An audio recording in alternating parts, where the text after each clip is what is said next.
Hi friends, అందరూ ఎలా ఉన్నారండి? మీరు చూస్తున్నారు కదా, ఇది ఒక టాప్ అండి. ఇది వచ్చేసి ఏ విధంగా కట్ చేసి స్టిచ్ చేయాలి అనేది ఈ వీడియోలో చూడబోతున్నారు. ఇక్కడ చూడండి, మిడిల్లో ఈ విధంగా ఫ్రిల్స్ పెట్టేసాను. చూడండి, సైడ్ వచ్చేసి ఏ విధమైన కట్ లేదు. ఏ విధంగా కట్ చేసి పెట్టాననేది ఫ్రిల్స్ ఈ వీడియోలో వివరంగా చెప్తానండి. ఇది ఫ్రంట్ పార్ట్ అనమాట. బ్యాక్ వచ్చేసి నార్మల్ టాప్ లెక్కే ఉంటుందండి. చూడండి, ఫస్ట్ ఈ క్లాత్ వచ్చేసి 2.5 మీటర్ అండి. ఫస్ట్ వచ్చేసి బ్యాక్ పార్ట్ కట్ చేసుకుందాం. ఒక 2 ఫోల్డింగ్స్ అనమాట. మామూలుగా అయితే ఫ్రంట్ టు బ్యాక్ కట్ చేయడానికి 4 ఫోల్డింగ్స్ కావాలి కదా, కానీ మనం ఫస్ట్ బ్యాక్ పార్ట్ కట్ చేస్తున్నామండి. చూడండి, ఇది వచ్చేసి ఆది డ్రెస్ అండి. చూడండి, ఆది డ్రెస్ రెడీమేడ్ డ్రెస్ అనమాట. మిడిల్లోనే ఫ్రిల్స్ ఉన్నాయి. సేమ్ యాజ్ టీజ్కి ఇట్లేగా కావాలన్నారు. నెక్ కూడా సేమ్ ఇట్లే కావాలన్నారండి. ఫస్ట్ వచ్చేసి బ్యాక్ పార్ట్ కట్ చేద్దామండి. మనం వచ్చేసి ఫస్ట్ బ్యాక్ పార్ట్ కట్ చేసుకున్న తర్వాత మళ్ళీ ఫ్రంట్ పార్ట్కి వెళ్ళిపోదాము. చూడండి, ఈ విధంగా ఫోల్డ్ చేసేసి పెట్టేశాను.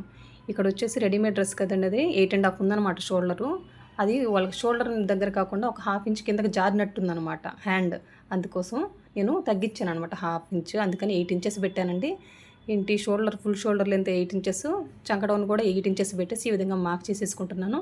ఇక్కడ వచ్చేసి చంక దగ్గర వచ్చేసి 1.5 ఇంచ్ ఈ విధంగా మార్క్ చేసేసుకొని ఈ విధంగా రౌండ్ షేప్ ఇచ్చేసాను. చూడండి, చెస్ట్ లూజ్ వచ్చేసి 10.5 ఉందండి. ఇది ఫుల్ షోల్డర్ కాబట్టి 1/2 ఇంచ్ షోల్డర్ వైపున వచ్చేసి డౌన్ చేయాలండి. చూడండి, ఈ విధంగా షోల్డర్ డౌన్ చేశాను అనమాట. నెక్ వచ్చేసి 3.5 పెట్టుకున్నాను. అది తర్వాత క్యాన్వాస్ కట్ చేస్తానండి. ఇప్పుడు చూడండి, ఇప్పుడు యాజ్ టీజ్గా ఎట్లుందో అట్లాగే ఇంకా మార్క్ చేసుకుంటున్నాను. చూడండి, ఇది వచ్చేసి చంక దగ్గర మార్కింగు. అక్కడి నుంచి షేప్ ఎట్లా ఉందో ఇంకా అట్లాగే మార్క్ చేసుకుంటూ రావడమేనండి. ఇప్పుడు వచ్చేసి కట్స్ దగ్గర కూడా ఈ విధంగా మళ్ళీ మార్క్ చేసేసుకుంటున్నాను. ఇంకా స్కేల్ తోటి చివరి వరకు కూడాను యాజ్ టీజ్గా మార్క్ చేసేసుకుంటున్నానండి. ఈ సైడ్ వచ్చేసి ఫోల్డింగ్ కోసం వచ్చేసి స్కేల్ మనం చాలండి, అంతకంటే ఎక్కువ పెట్టుకోబడలేదు. లేదంటే 1 ఇంచ్ పెట్టుకున్నా పర్లేదు అనమాట. ఇది 1 ఇంచ్ కంటే కొంచెం ఎక్కువ ఉంటుంది అంతే అండి. ఇంక ఇక్కడ సైడ్ ఖర్చు వచ్చేసి ఒక 2 ఇంచెస్ మార్క్ చేసుకుంటున్నానండి. చూడండి, ఈ విధంగా మార్క్ చేసేసుకొని షేప్ ఇచ్చేస్తాను అనమాట. ఇప్పుడు మార్క్ చేసుకున్నట్టుగా కట్ చేసేస్తానండి. ఇంకా ఈ డ్రెస్ తోటి మనకు పని లేదు. ఇది బ్యాక్ పార్ట్ కటింగ్ అండి, గుర్తుపెట్టుకోండి. ఇది వచ్చేసి బ్యాక్ పార్ట్ కటింగ్. ఇంకా చూడండి, ఇది అయిపోయింది కదా. ఇప్పుడు కట్ చేసేసాను.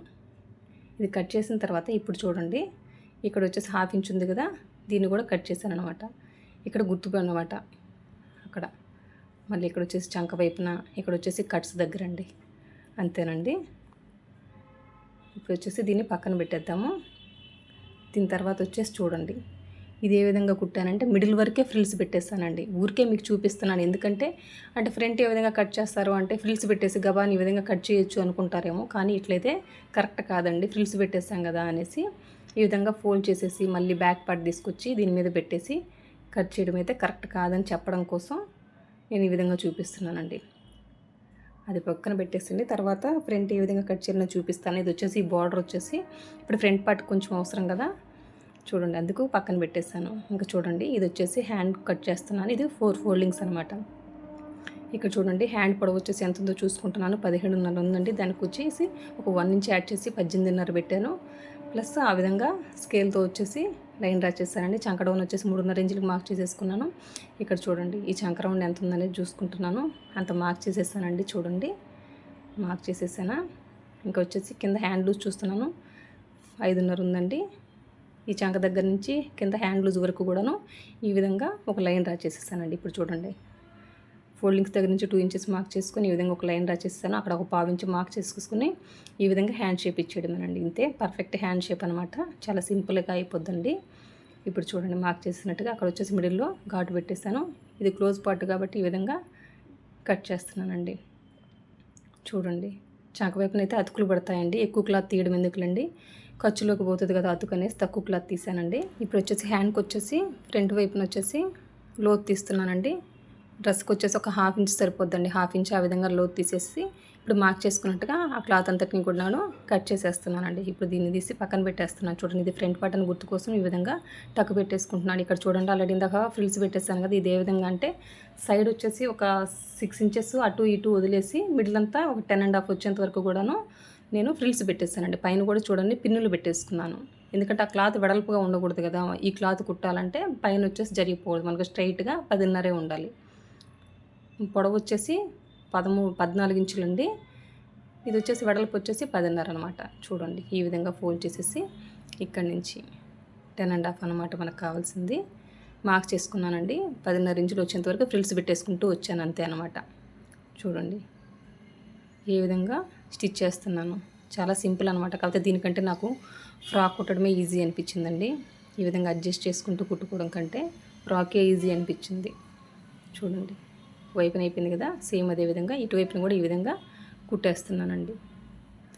దీని తర్వాత వచ్చేసి లోపల ఫ్రిల్ అంతా ఉంది కదా, అది ఆ క్లాత్ అవసరం లేదు కాబట్టి అదంతా కట్ చేయాలండి. చూడండి, ఈ విధంగా మొత్తం కుట్టేసిన తర్వాత లోపల వైపు ఉంది కదా, ఆ ఫ్రిల్స్ పెట్టిన క్లాత్ దాని అంతటిని కూడాను కట్ చేసేస్తాను. చూడండి, ఈ క్లాత్ అంతా అవసరం లేదు. మనం వచ్చేసి మళ్ళీ ఫోల్డ్ చేయాలి కదండి, ఆ క్లాత్ అంతటిని ఒక 1/2 ఇంచ్ ఎక్స్ట్రా విడిచిపెట్టేసి ఈ క్లాత్ అంతటిని కూడాను కట్ చేయడమేనమాట.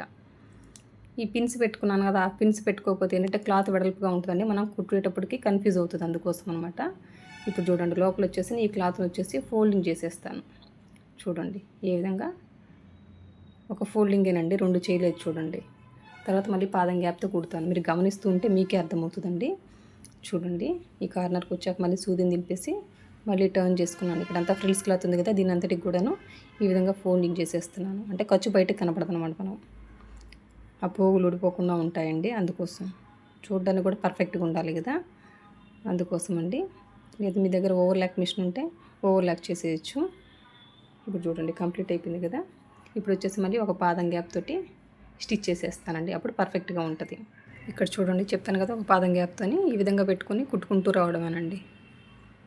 చూడండి, ఇప్పుడు లోపల వైపున క్లాత్ ఉంది కదా, దాని మీద కుట్టుబడుతుంది కాబట్టి ఇంకా అది కదలదనమాట. మనం ఒక ఫోల్డింగే చేసాం కదా, అందుకోసమనండి. చూడండి ఎంత పర్ఫెక్ట్గా ఉందో. ఇక్కడున్న పై వైపున కొంచెం ఎక్సెస్ క్లాత్ అదంతా కూడాను కట్ చేసేస్తున్నాను. చూడండి, ఇది అయిపోయింది కదా. ఇప్పుడు దీన్ని వచ్చేసి ఇప్పుడు ఫ్రంట్ పార్ట్ కట్ చేసుకోవాలండి. ఇప్పుడు ఈ పైన వచ్చేసి ఈ క్లాత్ జాయిన్ చేసిన తర్వాత అనమాట. చూడండి, ఈ విధంగా ఫోల్డ్ చేసుకొని చూడండి తీసుకొచ్చేసి బ్యాక్ పార్ట్ని యాజ్ టీజ్గా పెట్టేసి మార్క్ చేసేసుకోవడమేనండి. అంతే, ఇంకా ఇందులో ఏ మార్పు లేదండి. చూడండి, మార్క్ చేసుకున్నట్టుగా కట్ చేసేస్తాను. మరి నడుము దగ్గర నుంచి ఫ్రిల్స్ పెట్టారు కదా, ఆ క్లాత్ అంటే ఆ క్లాత్ అంతటిని కూడా ఫ్రిల్స్ని అట్లాగే సర్దేసి చివరి వరకు కూడానండి, దాన్ని వెడల్పుగా పెట్టేయకూడదు అనమాట.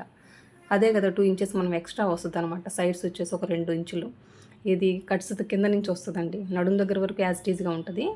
కట్స్ కింద నుంచి ఇది వచ్చేసి ఫ్రంట్ వైపున వచ్చేసి ఒక 1 ఇంచ్ ఈ విధంగా లోతు తీస్తున్నారు. ఇది హై నెక్ కొలత కాబట్టి అండి.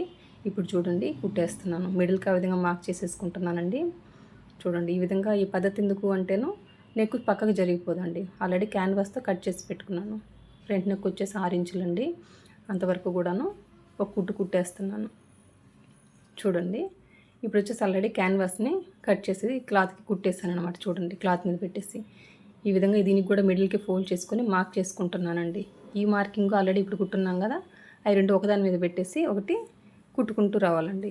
చూడండి, ఈ విధంగా ఒక కుట్టు కుట్టేసుకుంటే నెక్ ఇంకా పక్కకు జరిగిపోదు, ఇంకా మనకు డౌట్ పడబడలేదండి, పర్ఫెక్ట్గా వస్తుంది అనమాట.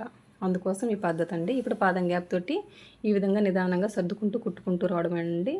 ఈ కార్నర్స్ దగ్గర మార్క్ చేసుకుంటే అక్కడ సూది దింపాలండి, అందుకోసం మనకు అర్థమవుతుంది కదా, అందుకోసం అండి. చూడండి, ఇంకొకసారి అట్లా జరుపుకొని మళ్ళీ కుట్టడం స్టార్ట్ చేస్తాను అనమాట. అంతేనండి, క్యాన్వాస్ యూస్ చేయడం వల్ల ఏ నెక్ షేప్ అయినా పర్ఫెక్ట్గా తీయొచ్చండి. ఇప్పుడు మార్క్ చేసేసి కుట్టేసాం కదా, ఈ క్లాత్ అంతటిని కూడాను కట్ చేస్తున్నానండి. కట్ చేసేసి మొత్తం ఘాట్లు పెట్టేస్తాను. చూడండి, ఘాట్లు పెట్టేయడం వల్ల ఏంటంటే ఈజీగా లోపల వైపుకి మళ్ళించడానికి ఈజీగా ఉంటుందండి. చూడండి, పైనుంచి వచ్చేసి మళ్ళీ ఒక అన కుట్టు వేయాలి కదా. చూడండి, ఈ విధంగా పైనుంచి మళ్ళీ ఒక అన కుట్టేసేస్తున్నాను. అంటే మనం క్యాన్వాస్ ఏ షేప్లో అయితే కట్ చేసామో అంతే పర్ఫెక్ట్గా వస్తుందండి. నార్మల్గా నెక్ పీస్లు వచ్చేసి రౌండ్ నెక్, స్క్వేర్ ఓకే, కానీ మిగతా ఏ షేప్కైనా కూడాను క్యాన్వాస్ యూజ్ చేయండి. బ్లౌజులకైనా వేటికైనా కూడాను చాలా పర్ఫెక్ట్గా వస్తుందండి. ఇది నా సలహా. చూడండి, ఇది అయితే ఫ్రంట్ పార్ట్ అయిపోయింది. ఇప్పుడు వచ్చేసి బ్యాక్ పార్ట్ అండి. సేమ్ అదే విధంగా ఫోల్డ్ చేసేసి మిడిల్కి ఆ విధంగా మార్క్ చేసుకుంటున్నాను. చూడండి, సేమ్ దీనికి కూడాను ఇది వచ్చేసి 4 ఇంచులండి బ్యాక్ నెక్ పొడవు, అంతవరకు ఒక కుట్టు కుట్టేశాను. ఇప్పుడు క్యాన్వాస్ తీసుకొచ్చి పై వైపున పెట్టాలండి. పై వైపున పెట్టి కుట్టి లోపల వైపుకి ఫోల్డ్ చేస్తామన్నమాట. దీనికి కూడా ఈ క్యాన్వాస్ కూడాను మిడిల్కి మార్క్ చేసేసుకుంటున్నానండి. చూడండి, ఈ విధంగా పై వైపున పెట్టేసి మిడిల్లో ఫస్ట్ ఒక కుట్టు కుడుతున్నాను. ఈ మార్కింగ్ కింద క్లాత్ ఉంది కదా, టాప్ క్లాత్, దానికి ఆ కుట్టు ఈ కుట్టు ఒకదాని మీద ఒకటి రావాలండి. అది అయిపోయిన తర్వాత వచ్చేసి ఈ విధంగా పాదం గ్యాప్ తోటి కుట్టుకుంటూ రావడమేనండి. ఇది కుట్టిన తర్వాత వచ్చేసి ఈ క్లాత్ అంతా ఎక్సెస్ క్లాత్ ఉంది కదా, అదంతా కట్ చేయాలండి. కుట్టేసాం కదా అని అట్లాగే కట్ చేయకూడదండి. ఒకసారి చెక్ చేసుకొని అయినా ఫోల్డ్ అయ్యి ఉంటుందా, మనం స్పీడ్గా కుట్టడంలో కూడా ఏమైనా తేడా రావచ్చు కదా, అందుకని ఇవన్నీ చిన్న చిన్న పాయింట్స్ చెక్ చేసుకుంటూ కుట్టుకోవాలండి. మళ్ళీ పైనుంచి ఒక అనకుట్టు వేసుకుంటూ రావడమేనండి. చూడండి ఎంత సింపుల్గా అయిపోయిందో. స్టార్టింగ్ కాబట్టి నేను ఈ డ్రెస్ వరకు నేను ఇదేనండి ఫస్ట్ టైం కుట్టడం. ఈ టైప్ మెథడ్ అయితే ఫ్రాకుల్లో మంచిగా కుట్టేస్తాను, కానీ ఇదైతే ఫస్ట్ టైం అనమాట. ఏదైనా చూసి కుట్టేయగలనండి. దీని దగ్గరకు వచ్చేసరికి కష్టమే అనుకున్నాను, కానీ కుట్టేసిన తర్వాత ఇంతేనా అనిపించిందండి. అంతే కదా, ఏది ట్రై చేయనంత వరకు మనకు కష్టంగానే ఉంటుందండి. ఒకసారి ట్రై చేస్తే ఇంత సింపుల్ అని అనిపిస్తుంది. ఒకవైపున షోల్డర్ జాయింట్ చేసాం కదా, సేమ్ అదే విధంగా ఇంకో వైపున కూడా ఈ విధంగా షోల్డర్స్ జాయింట్ చేస్తున్నానండి. చూడండి ఇప్పుడు వచ్చేసి హ్యాండ్కి వచ్చేసి ఆల్రెడీ చంక వైపున అతుకులు అని చెప్పాను కదా, అది కూడా కుట్టి పెట్టేసుకున్నానండి. ఈ హ్యాండ్ జాయింట్ చేసేటప్పుడు వచ్చేసి ఈ షోల్డర్ ఉంది కదా, అక్కడ ఏమైనా హెచ్చు తగ్గులు ఉంటాయని ఒకసారి చెక్ చేసుకొని హ్యాండ్ జాయింట్ చేసుకోవాలండి. లేకపోతే ఆ ఎక్సెస్ క్లాత్ అంతా ఉంటుంది కదా, కొంచెం ముందు వైపుకి వచ్చినట్టుగా ఆ క్లాత్ అంతటిని అట్లాగే పెట్టేసి హ్యాండ్ జాయింట్ చేయకూడదు. అంటే ఇట్లాంటి చిన్న చిన్నవన్నీ కూడాను ముందే చెక్ చేసుకోవాల్సిన పాయింట్స్ అండి, అందుకోసం చెప్తున్నాను పర్టికులర్గా. చూడండి ఒకవైపున 2 కుట్లు అయిపోయాయి కదా, ఇంకో వైపున కూడా చూడండి ఒక కుట్టు అయిపోయింది. మళ్ళీ రివర్స్ చేసేసి షోల్డర్ వైపుకి వచ్చేసి ఎండ్ చేస్తాను. అంటే ఖచ్చితంగా 1/2 ఇంచ్ గ్యాప్ తోటి 2 కుట్లు ఖచ్చితంగా కుట్టాలండి హ్యాండ్ జాయింట్ చేసేటప్పుడు. సేమ్ అదే విధంగా ఇటువైపున కూడా ఒకసారి చెక్ చేసుకుంటున్నాను. కొంచెం ఎక్సెస్ ఉంటే దాని అంతటి కట్ చేసేసి చూడండి ఈ విధంగా పెట్టేసి హ్యాండ్ని కుట్టుకుంటూ రావడమేనండి. చాలా సింపుల్ అనమాట. మీకేమనిపించింది ఈ డ్రెస్ గురించి కామెంట్ రూపంలో తెలియజేయండి. ఇంకా దీనివల్ల యూజ్ ఏంటంటే ఇదొక మోడల్ అనుకోవచ్చు. ఇంకా రెండు వచ్చేసి కొంచెం పొట్ట ఎక్కువ ఉంటుందండి ఈ కస్టమర్కి. నాకు తెలిసి అదే అనుకుంటున్నాను రీజను. తనకి పొట్ట ఎక్కువ ఉంటుంది కాబట్టి ఇలా కుట్టు నాకు బాగుంటుంది ఫ్రీగా అని చెప్పారు. అంతే కదా, చూడడానికి మోడల్గా అనిపిస్తుంది, వేసుకున్నప్పుడు కంఫర్ట్ కూడా ఉంటుంది కదా, అందుకోసమనండి. ఇప్పుడు చూడండి హ్యాండ్ జాయింట్ చేయడం కంప్లీట్ అయిపోయింది కదా. ఇది వచ్చేసి చంక వైపున మార్కింగ్ ఉంది కదండి, అది ఈ విధంగా మార్క్ చేసి పెట్టుకుంటున్నాను. ఎందుకంటే ఇక్కడే కుట్టుబడుతుంది కదా, ప్లస్ అక్కడ ప్లస్ గుర్తు కూడా పర్ఫెక్ట్ వస్తుందండి, హెచ్చు తగ్గులు లేకుండా. ఇక్కడ వచ్చేసి హ్యాండ్ లూజ్ ఒకటి మార్క్ చేసేసుకుంటున్నాను. మార్క్ చేసేసుకొని స్ట్రైట్గా ఒక లైన్ డ్రా చేసేస్తున్నాను. చూడండి అంటే కుట్టుకోవడానికి ఈజీ అవుతుంది. హ్యాండ్ పొడవు కూడా ఎక్కువ కదా, కుట్టుకుంటూ వస్తే కొంచెం పక్క జరిపే ఛాన్స్ ఉంటుంది. అందుకని ముందే ఒకసారి ఒక లైన్ డ్రా చేసుకుంటే మనకు పర్ఫెక్ట్ ఉంటుందండి. అక్కడ పిన్ పెట్టుకున్నాం కదా, ఆ పిన్ని కూడా రిమూవ్ చేసేసుకుని నిదానంగా కుట్టుకుంటూ రావడం. ఆల్రెడీ మార్క్ చేసుకొని ఉన్నాం కదండి 2 ఇంచెస్, అక్కడే కుట్టుబడాలన్నమాట. ఇంకా దానికి అటు ఇటు జరగాల్సిన పనే లేదండి. యాజ్ ఇట్ ఈజ్గా మనం ఏ విధంగా ఆది డ్రెస్ పెట్టి కట్ చేసామో అక్కడే కుట్టుబడుతుందండి. ఇప్పుడు కట్స్ దగ్గరకు వచ్చేసరికి ఒక రబ్ ఇచ్చేయాలండి. రబ్ ఇచ్చేసి మళ్ళీ రివర్స్ చేయాలి. చూడండి ఒక 2 ఇంచెస్ వరకు మళ్ళీ ఆ కుట్టు పైన కుట్టు రావాలండి. ఆ తర్వాత మళ్ళీ ఒక పాదం గ్యాప్ జరుపుకోవాలి. జరిపి ఆ విధంగా పైకి వచ్చేసరికి ఈ విధంగా కుట్టుకుంటూ రావాలండి. చూడండి మళ్ళీ ఇంకో కుట్టు కూడా కుట్టుకుంటూ వస్తున్నాను. ఈ విధంగా పాదం గ్యాప్ ఇక్కడికి ఉండాలి, కానీ కట్స్ దగ్గరకు వచ్చేసరికి చూడండి ఒకే కుట్టులాగా కనపడాలన్నమాట. అక్కడ కూడా పాదం గ్యాప్ ఇవ్వకూడదండి. ఇక్కడ ఉన్న ఎక్సెస్ క్లాత్ అంతటిని కూడాను కట్ చేస్తున్నాను అనమాట. ఒక వైపున అయిపోయింది కదా, సేమ్ అదే విధంగా ఇంకో వైపున కూడా ఈ విధంగా చంక వైపున మార్క్ చేసేసుకొని పిన్ పెట్టేసుకుంటున్నాను. ఎందుకంటే ఇది ప్లస్ గుర్తు పర్ఫెక్ట్గా వస్తుంది, అంతే కదా. ఇప్పుడు చూడండి నేను కట్స్ దగ్గర నుంచి కుట్టుకుంటూ వస్తున్నాను. ఫస్ట్ వచ్చేసి ఇక్కడ కూడా ఒక పిన్ పెట్టుకున్నానండి. కుట్టేటప్పుడు వచ్చేసి అటు ఇటు జరిగిపోతుంటుంది కాబట్టి ఈ విధంగా అలవాటు అనమాట. స్టార్టింగ్ రబ్ ఇచ్చేసి ఈ విధంగా కుట్టుకుంటూ రావడమేనండి. ఇంకెక్కడ కూడాను హ్యాండ్కి కూడా లూజ్ మార్క్ చేసేసుకుని ఈ విధంగా స్ట్రైట్గా ఒక లైన్ డ్రా చేసేసుకున్నాం అనుకోండి, కొంచెం ఈజీ అవుతుంది అనమాట కుట్టుకోవడానికి. అందుకోసమనండి. చూడండి ఈ విధంగా ఒక కుట్టు అయిపోయిన తర్వాత మళ్ళీ ఇంకో కుట్టు కూడా కుట్టేసేయడమేనండి. అంతేనండి. ఈ విధంగా సైడ్ జాయింట్ చేసేసిన తర్వాత ఈ ఎక్సెస్ క్లాత్ అంతటిని కూడాను కట్ చేసేస్తున్నాను. ఇంక మనం సైడ్ వచ్చేసి ఈ కట్స్ కుట్టుకోవాలండి. చూడండి ఇది కూడా చాలా సింపుల్గా ఏ విధంగా కుడతాననేది చూడండి. ఇప్పుడు ఈ విధంగా ఫోల్డ్ చేసిన తర్వాత చివరి వైపున కాదండి, ఎక్కడ కుట్టుబడుతుందో గమనించండి. ఇదే పద్ధతి అలవాటు చేసుకుంటే క్రేప్ కానీ సిల్క్ బట్టికి కూడా ఏ విధమైన ముడతలు రావండి, చాలా పర్ఫెక్ట్గా వస్తాయండి. చాలా సింపుల్ అండ్ ఈజీ పద్ధతి అనమాట ఈ విధంగా కుట్టడం. చూడండి ఇక్కడికి వచ్చేసిన తర్వాత ఈ విధంగా రెండు ఒక పక్కకు జరిపేసుకొని లూజ్ లేకుండా పట్టుకోవాలండి. మళ్ళీ ఈ విధంగా రివర్స్ చేసేసుకొని కుట్టుకుంటూ రావడమే ఫోల్డ్ చేసేసుకొని. ఇది కుట్టిన తర్వాత పై వైపుకి మళ్ళీ ఇచ్చేసి సైడ్ కుట్టేస్తానండి, చివరన కుట్టుబడుతుంది. అప్పుడు మనకి చూడ్డానికి సైడ్ వచ్చేసి పర్ఫెక్ట్ ఉంటుందండి, ఏ విధమైన ముడతలు రావన్నమాట.